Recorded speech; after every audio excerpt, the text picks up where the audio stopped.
Hey guys, now I think we all can agree that Sonic Jam is a pretty cool game. I mean, it's 3D, it's on the Sega Saturn, it's one singular level, no other playable characters, and a very few objectives to do and complete.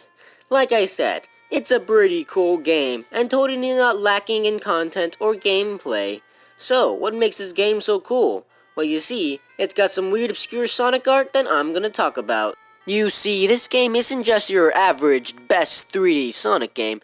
No, it's a collection of Sonic's past up to that point, compiling Sonic 1, 2, 3, and Knuckles in this amazing collection with special features, extras, art, commercials, and videos. They're all really neat for a longtime Sonic fan, and are pretty cool today. But what is this art? What makes it so special? And why was it made? Well, you could watch Cybershell's video on the topic, or you could listen to me, and I'm going to talk about it either way, so let's get going. To start off, as a artist of some sorts, I feel like I should be reviewing this art and talking about what I think about it. So my personal backstory for this was Tails was stalking Sonic, as he does, when Sonic noticed him, punched him in the back of the head, and they first met. I mean, come on, it's obviously canon. It's what's led to Sonic 2. This next image doesn't take place that long after the previous one. So basically, Sonic is tired of Tails and runs back to his house, but Tails follows him in the dark and is waiting for him outside. After this, Tails breaks into Sonic's house and then starts playing the Green Hill Zone theme on his piano. Sonic rushes in to stop this menace from destroying his property and using his thing. This image here is basically when Sonic realizes he can now have a personal servant in the form of Tails, and this is what they were doing on Emerald Hill Zone in the beginning of Sonic 2 before Dr. Robotnik took over the island. I like this one. You know, it's just cute, Sonic and Tails hanging out. This also makes Sonic a homeowner in the classic Sonic universe, which is pretty strange, but I like it. Hey, you. It seems as though Sonic the Hedgehog has decided to bash your skull in for committing a terrible crime of playing Sonic Forces, as Tails tries to stop Sonic in the background by yelling at him. Pretty strange to see. Pretty strange.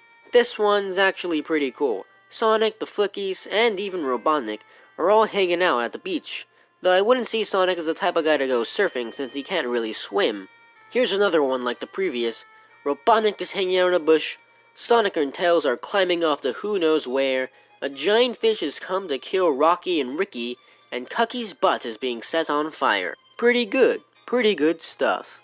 I really like this one, Gives off a Christmas Nights feel. Robotnik's goofing off, the Flickies are setting up the tree, and Cucky has a bow and arrow for some reason. Yep, everything is in order. Nothing to see here, folks. Just Sonic on his skis floating in the air, and Tails with a flying rocket-powered jet ski. Yep, perfectly normal day in the Sonic universe. Man, would you look at that? Aliens are canon in the classic Sonic universe. I mean, makes sense. They're in the same universe as Knights. Like how Robotnik just crashed his ship, and all the Flickies are all like, yep, just a regular day. And the last of these planet-shaped images is this one here, where Sonic is not only on a phone, but also on a computer at the same time. Really like the aesthetic of this one, though Cucky is getting rear-ended. That poor little chicken. Now, here we have Sonic riding a bicycle, which is already pretty cool, but look at that Death Egg render. This is one of the few times we actually saw what the Death Egg fully looked like outside of Sonic 3. Here is Sonic running around late for work.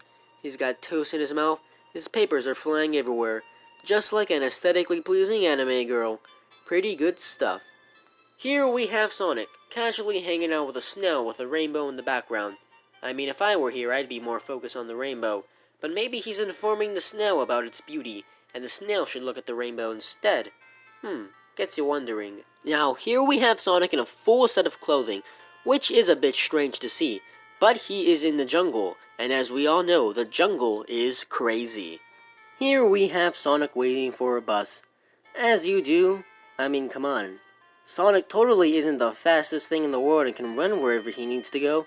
He's gotta take the bus. This is Sonic picking me up for prom with a bunch of flowers, and his fancy car. Is Sonic picking you up for prom with his fancy car, or with flowers? I think not. Speaking of Sonic in a car, here's Sonic and Tails in the Cannonball Grand Prix, which is probably a reference to the movie Cannonball. We may never know. It seems as though Sonic's local farmer's market supplies him with a pretty good amount of fresh greens, Apples, tomatoes, and baguettes. Sonic looks pretty happy here. Ta ta ta ta ta ta ta ta ta ta ta ta ta ta ta ta ta. Would you look at that? It's Super Sonic. He even has a cape and everything. This is Sonic cosplaying as Santa Claus during Christmas, but he unfortunately forgot the hat. A blasphemous design choice against Sonic as a character and against Sonic. But I mean, hey, it's still some pretty good art. Everyone in these images that aren't Sonic characters or the Flickies are all just humans. Makes you wonder about Sonic games that showed up down the line. Whoa, getting a little ahead of myself there. So, previously we saw Sonic playing football, but now he's playing football. But the American version this time. Let's go. Alright, everybody calm down. Things might be getting a little bit too spooky up in here. I mean, look at Tails. Look at those jack-o'-lanterns. I smell some pumpkin hills about. I find it odd that Sonic used a genie to make sure that the Sega headquarters explodes, but he might just be preventing Sonic 06 and Sonic Boom. Pretty wise decision, Sonic. Pretty wise. Sonic is about to drown. Sonic's friend Rocky can't help him. Sonic is underwater. What will happen to Sonic? Find out next week on Sonic X. I'm guessing Sonic went surfing, trying to conquer his fear of water, but began to drown like in the previous image. Sonic, nothing ever seems to go your way. Huh. You know, I never saw Sonic as the tennis type, but with all the party games he's in with Mario, it seemed quite obvious. He's great at jumping, and he's great at hitting things. Come on, don't you see the way he beat Tails all the time? Alright, Tails, you say one more negative thing about Sonic Forces, and I'm throwing you down this cliff, giving Takashi Iizuka your remains. Now let's visit Green Hill Zone one more time! I'm actually surprised that none of this art has actually been used in any sort of vaporwave videos. It's so aesthetically pleasing. Sonic and his biker gang. Come on, nothing gets better than that. Sonic, one of these days your strange obsession with speed will catch up to you, always trying to assert your dominance in any form of speed. Sonic, it shall be your demise. So, not only are the Flickies smart enough to drive their own cars, but they are also intelligent to pilot spaceships. I actually find this pretty interesting, and Robotnik looks even the slightest bit menacing here. Heh, I really like this image. I mean, Sonic having a boat is a bit weird, but since he can't swim, it kind of makes sense. But the colors, the art, and style, it's all just so vibrant, and I like it a lot. Now, if we ignore Robotnik dying in the corner over here, we can actually see a Flickie in a house, which means Flickies have their own residence. Pretty interesting Sonic lore. I always like the small detail that the Flickies, Sonic and Tails, and all the other characters are all equal in their abilities. I mean, in the games, the Flickies are seen as helpless animals, but here they're like real citizens, like separate Sonic characters that just have a slightly different design. Now here's a classic.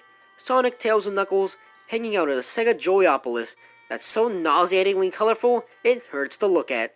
On to another image. This is a Sonic concert, with Robotnik as the main drummer, and I like the references to the previous Sega consoles like the Saturn and the Pico. This is some pretty neat stuff. Ah yes, Sega Sonic Amusement Park with their giant Robotnik balloon. As we all know, Robotnik is famous for his giant confetti balloons. God, this is one of the greatest pieces of art I've seen. Laughing Knuckles, Robotnik in a bush, and some random guy in the corner about to jump off the hot air balloon. Incredible. Sonic and Tails are falling out of the sky, playing a Sega Saturn with a rainbow coming out of it, as Dr. Robotnik screams to the heavens as his master plan is complete. Innocent and helpless bystanders watch Sonic and Tails fall to their death atop their rooftops. Good stuff. Good stuff. Lastly, we have Sonic and Tails welcoming me to a Sega Metropolis, a beautiful utopia, which I hope is the last thing I see before I die. Come on, this is the entrance to heaven. Well, that seems to be all of the images from Sonic Jam. Cybershell's video goes a lot more in-depth as to what and why these images were made. I don't really want to do that here. I'm simply taking a fond look back at these images, talking about them and how I feel about them. You know, just reminding me of old times when life was simpler and all you could do was spend all day looking at pictures of Sonic the Hedgehog. Ah, the good old days. Well, I think that's just enough for this video. Goodbye.